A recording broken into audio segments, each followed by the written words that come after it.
I need you to answer something before you even scroll further. If your own blood erased you from their life, and years later, you saved them with your own hands, while they didn't even recognize you, would you reveal who you are, or stay silent and let them suffer in ignorance? Because that's exactly what happened to me. My name is Dr. Aria Nolan.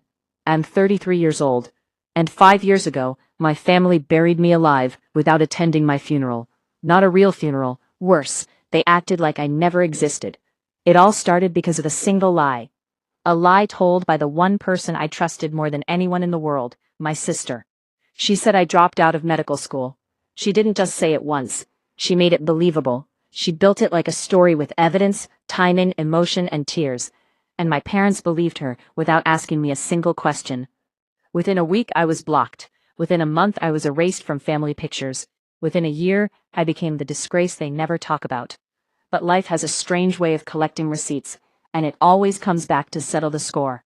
Back then, I was in my 3rd year of medical school in Portland, surviving on instant noodles, caffeine, and sheer stubbornness. I wasn't the loud type. I wasn't the golden child either. That title belonged to my sister Liana. Liana was everything my parents loved on paper. Loud, confident, socially perfect, always the center of attention in every room. She knew how to cry in a way that made people comfort her instead of question her. I never learned that skill. I only learned how to endure. Growing up, I was invisible in my own house. If I scored 98%, they asked why not 100. If Liana scored 70%, they celebrated her effort. If I was quiet, I was cold. If she was rude, she was expressing herself. So I learned something early. Love in my house wasn't equal. It was assigned. Still, I pushed forward. Medical school became my escape. My proof that I existed even if nobody at home saw me. I remember the day I got accepted into a competitive medical program clearly. I didn't even cry. I just sat there staring at the email like it belonged to someone else. For the first time in my life, my father looked at me with something close to pride, just for a second. That second was enough to keep me going for years. But that was also the moment Liana started changing. At first it was subtle. Extra calls, more interest in my life, questions about my classes, my schedule, my professors. I thought she was finally becoming a sister. I was wrong. I was just feeding her material. Every detail I shared became ammunition. Every weakness I revealed became a tool. And I didn't see it. Not until everything burned down. The real breaking point came during my clinical rotation years later. I was assigned to care for a terminal patient named Nora. Young. No family. No visitors. Just me and her fighting time together in a hospital that never sleeps. She became like a sister to me, someone I took care of when I had nothing left in my own life. During that period, I requested a formal academic leave. Everything was documented, approved, legal, clean. I told Liana because I trusted her. That was my mistake. 3 days later, everything collapsed. My father called first. His voice wasn't confused, it was cold. "You lied to us," he said. "Your sister told us everything." I remember laughing once. Not because it was funny, but because it felt unreal. "What exactly did she tell you?" I asked. "That you dropped out, that you made up your entire medical path, that you're living a double life." My hands went numb. "That's not true. I'm on approved leave. I can send everything." But he didn't want proof. He wanted belief, and Liana had already given it to him. My mother joined the call next. Her voice wasn't angry. It was disappointed. That hurt more than shouting. "How could you do this to us?" she whispered. But explanations don't work when someone has already chosen a story. Within 5 minutes, I was blocked. That was it. No investigation, no second opinion, no curiosity, just deletion. And then came the silence. I called 14 times, voicemails only, then blocked. Emails were ignored. A letter I mailed came back unopened. My existence had been returned like unwanted mail. And Liana? She sent one message. "I'm sorry. I had to tell them the truth." Truth. Funny word, because nothing she said was true. Nora passed away a few months later. I buried her alone. No family attended her funeral. Just me and the empty chairs. That night, I almost quit medicine. I sat in my tiny apartment staring at my acceptance letter from years ago, thinking maybe I had been chasing a life that didn't want me. But then I found a note Nora had written before she died. It said, "Don't stop, even when they don't see you, especially then." That broke me in a different way, not into pieces, into direction. So I went back. I finished medical school. I trained harder than I ever thought possible. I stopped waiting for anyone to call, stopped waiting for apologies, stopped waiting to be seen, because I realized something important. People who abandon you don't return the same way you left them. They return when you are unrecognizable. 5 years passed. I became a trauma surgeon. Fast decisions, high pressure, life or death in seconds, and somewhere in between surgeries and sleepless nights, I built a life without them. New friends, new family, a partner who never once asked me to shrink myself. But there was always a quiet space inside me. Not sadness, just absence, like a chair permanently left empty at the table. Then one night, everything changed again. It was 3:14 a.m. when the trauma pager went off. Car accident, female patient, severe internal bleeding, unstable vitals. I arrived in under 10 minutes. The team was already preparing the OR. I grabbed the chart and froze. Liana Nolan. For a moment I didn't move, didn't breathe, didn't think. Just silence. Then the doors opened, and I heard voices behind the stretcher. My parents, older now, tired, rushing in panic. "She's our daughter," my father shouted. And I stood there, hidden behind my mask, unrecognized. The irony was almost poetic.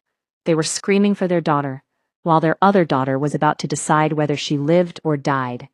My hands didn't shake. That surprised me. I've held hearts in my hands before, but this time it was different. This time the heart belonged to the person who destroyed mine. Still, I did my job, because medicine doesn't care about history, only biology.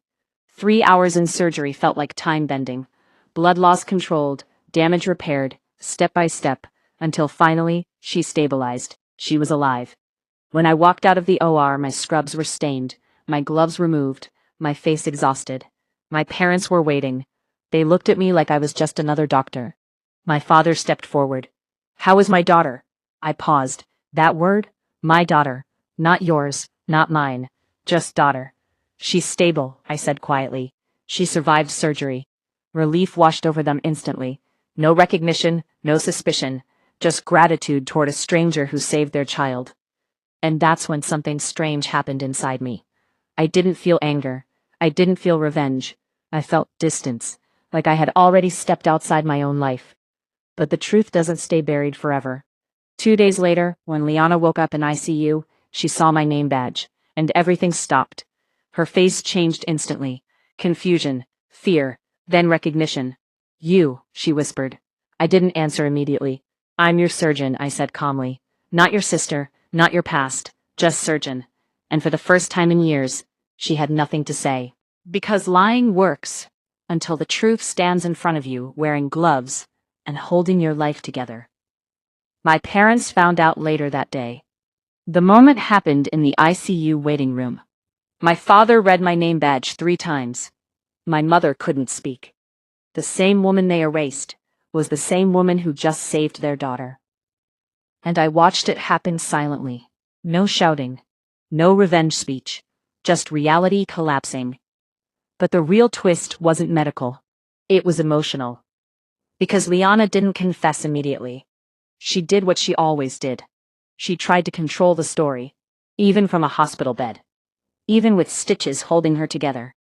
She told my parents she was misunderstood, that I left the family first, that I never cared.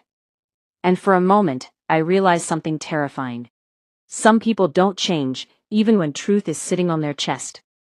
But this time, my parents didn't fully believe her. Not anymore. Because truth had finally entered the room in a way they couldn't block. A week later, everything came out. Messages, emails, records, proof. All of it. My father broke first. Not loudly. Just quietly sitting in a chair, realizing 5 years of certainty was built on sand. My mother cried for hours. Not because she understood everything, but because she finally understood enough. And Liana, she stopped talking for a long time. Because for the first time in her life, there was no version of the story where she was the hero. Only the truth. And truth doesn't need editing. I didn't forgive her immediately. I couldn't. Forgiveness isn't a switch. It's a process. We met weeks later in a quiet cafe. No parents, no audience. Just 2 people who used to share a childhood. She looked smaller somehow, not physically, but emotionally. I don't expect forgiveness, she said. Good, I replied, because I don't have it yet. Silence. Then I added something that surprised even me. But I'm willing to see if you can become someone I don't have to erase. That was the beginning. Not healing, but possibility. My parents started therapy. Slowly, painfully. Relearning how to listen instead of assume. Relearning me. And I didn't open the door fully. Not yet. Because some doors are not reopened, they are rebuilt. Months later, I stood in my kitchen on a quiet Sunday morning, making coffee, when the doorbell rang. I opened it. My parents stood there, no drama, no speeches. Just two people holding food, like an apology they didn't know how to say. My father spoke first. Can we come in? I looked at them. Then behind me, at my life, my home, my peace. And I realized something simple. I wasn't the girl who waited anymore. I was the woman who decided. So I stepped aside. Come in, I said. Coffee's ready. And as they walked into my kitchen for the first time in years, I didn't feel like I had gotten my family back. I felt like I had finally built one that didn't require me to disappear. And that was enough.